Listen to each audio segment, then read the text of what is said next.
my dears, it has been a long time since my last princess profile, so let's get down to business. I'm sorry, I couldn't not make that pun. Also, fun fact, the opening of that song was my alarm for most of 7th grade. But anyway, today we're going to talk about Mulan. I'm really excited about it. I've always wanted to learn the original story of Mulan, though I guess I probably could have just Googled it, but whatever. I've known for a while that it's like vaguely true, maybe based on a folktale or not.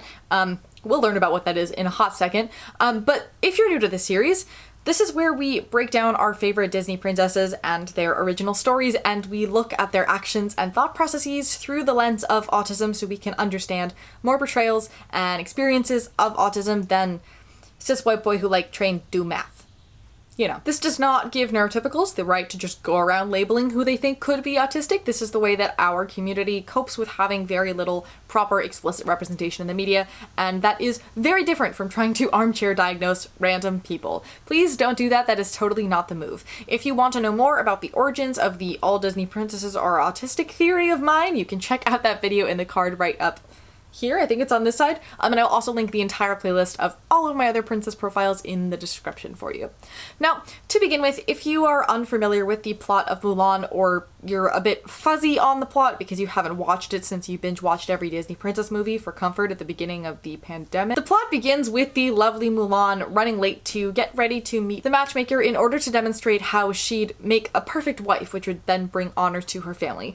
Though by this time in the movie, despite having only seen, 15 minutes of it, you already pretty much know that she's kind of a disappointment to her family because she's adventurous and she's a little all over the place and not really graceful, and also she loves books and words and education. Oh, the horror. That's horrifying.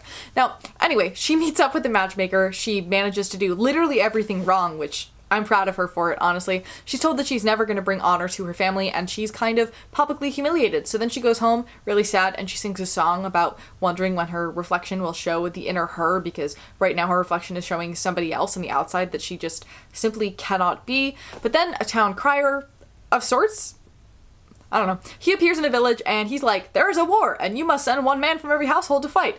Yeah, and Mulan's dad is the only man in her household, so he agrees to go, but he is an injured veteran who would for sure not make it if he were in battle, and it's pretty clear of that. So that night, Mulan decides to chop off all of her hair, steals her dad's armor, and also I think a horse, and she goes to boot camp and is disguised as a man in his place. So that's cool. Initially, she's really bad at all of the things, but with enough perseverance and an absolute bop of a song, she becomes one of the best fighters, and they march off into battle, where the war is very bad and very brutal, as most wars are. Also, if you're thinking to yourself, "Sydney, why haven't you mentioned her love interest?" It's because while Commander Li Shang is the bi icon the world has always needed, he does not really matter for the basic plot here.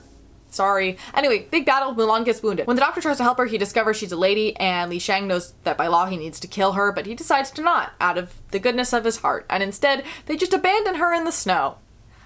Cool, but since they left her behind, as they went to the Imperial City to be like, "We won the war," Mulan sees that some of the enemy soldiers are in fact not dead and also following the army to the city, which is a red flag, so she goes after them to warn them, and the enemy soldiers, which are called the Huns in this film, but it's a really racist depiction and also inaccurate, so I'm not going to call them that, we're going to call them the enemy soldiers. They go and they capture the emperor and they seize the palace, but Mulan and her soldier friends do cool things and they knock out the rest of the enemy soldiers, and then she gets a medal, and the emperor asks her to be on the royal council, and she's like, "No thanks, I just kind of want to go home, please." And so she goes home and she gives the medal to her father, and he's like, "Well, thank you for bringing honor in the family, but we're kind of just glad to have you back with us." And then Li Shang comes calling and asks to stay for dinner. The end. By the way, that's the animated version. We're not talking about the live version because it's a cultural disaster. Not saying that the original Disney film, the animated one, is not also a cultural disaster, but it's less bad in the sense that it was in 1998 and they also weren't cheering on the Hong Kong police during the protests or vaguely funding the Uyghur internment camps in China or by filming near there. So yeah, and also the animated one is more true to the original, and it does mix in a lot of unrelated Asian cultures and pretends that it's all fine, and the Huns are depicted in a very racist manner.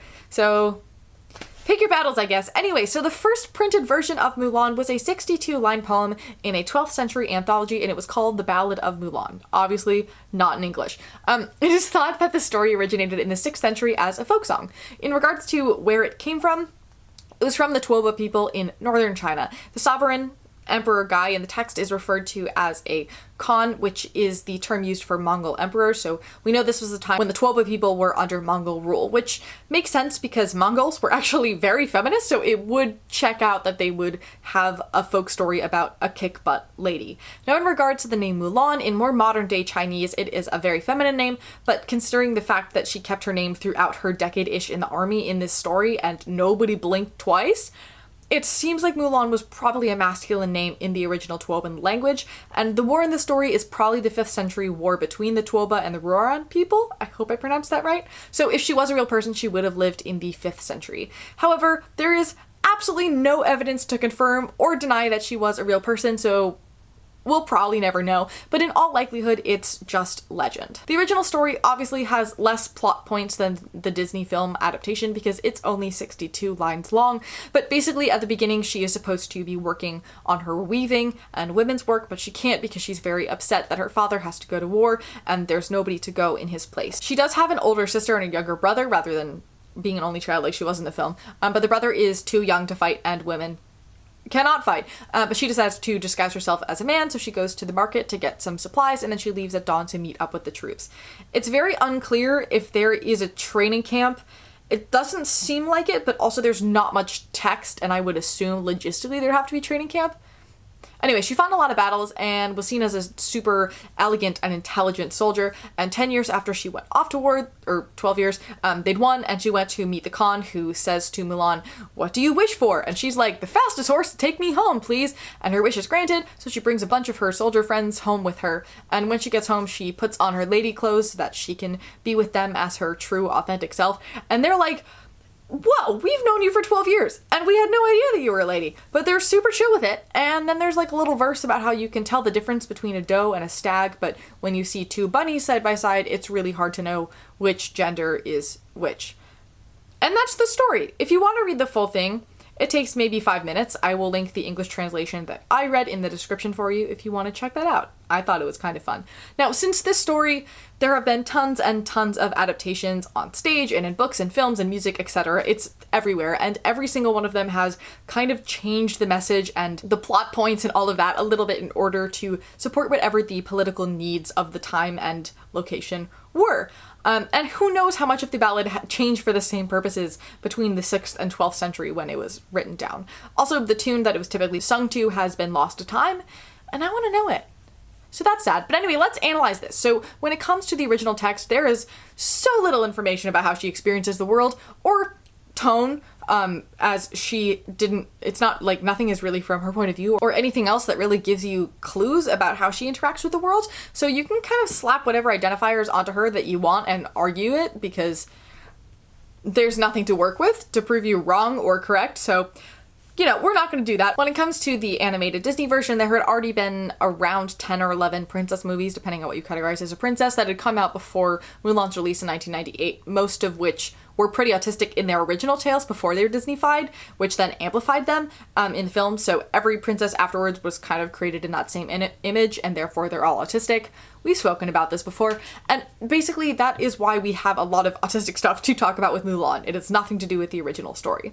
Now, the first and most obvious thing, the one that you can tell from the first moment that you meet the character, is that she doesn't subscribe to or conform to social norms. At all. She wishes that she did. She knows that her parents would probably like her better if she behaved the way that society dictated for her, but no matter how hard she tries, she just can't make herself do it. So on one level, you can say that she does what she wants, and she doesn't mind the disapproval of others. That doesn't bother her, and that is sort of true. But also she knows she's the odd one out, but she continues to do what makes her happy. But then at the same time, I do think that the disapproval of others does weigh on her a bit. Though if her parents weren't disapproving of her and just accepted her as a quirky oddball like Maurice does with Belle, I think that she would probably be a lot more content in doing what she wanted.